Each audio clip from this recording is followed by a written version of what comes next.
വിശുദ്ധ ലൂക്കായുടെ സുവിശേഷം 6-ാം അധ്യായം 37-ാം വാക്യം ഇങ്ങനെയാണ്: നിങ്ങൾ വിധിക്കരുത്, നിങ്ങളും വിധിക്കപ്പെടുകയില്ല. കുറ്റാരോപണം നടത്തരുത്, നിങ്ങളുടെ മേലും കുറ്റം ആരോപിക്കപ്പെടുകയില്ല. ക്ഷമിക്കുവിൻ, നിങ്ങളോടും ക്ഷമിക്കപ്പെടും.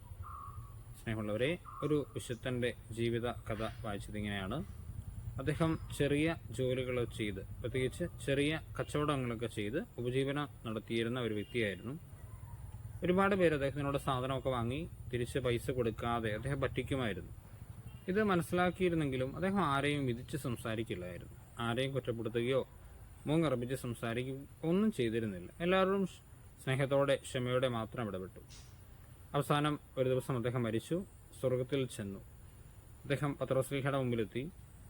കഥ ഇങ്ങനെയാണ്: പത്രോസ്ലീഹ അദ്ദേഹത്തോട് പറഞ്ഞു, ആരെയും വിധിക്കാത്ത ഒരാളെ വിധിക്കാൻ ഞാൻ ആരാണ്? സ്വർഗകവാടം നിങ്ങൾക്കായി തുറക്കപ്പെട്ടിരിക്കുന്നു.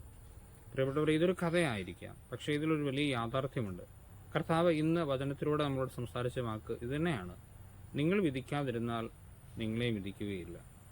നമ്മുടെ ജീവിത സാഹചര്യങ്ങളിൽ ആരെയും വിധിക്കാതിരിക്കാൻ നമുക്ക് ശ്രമിക്കാം. നമുക്ക് ജീവിതത്തിനൊരു മനോഭാവമായി അത് മാറ്റാം.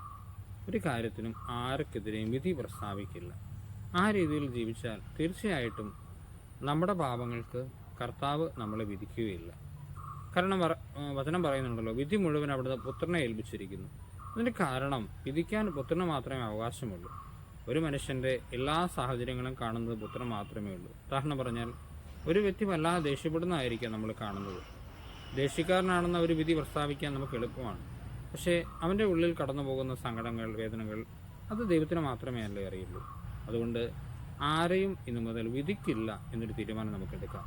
ഈശോ നമ്മളെല്ലാവരെയും അനുഗ്രഹിക്കട്ടെ.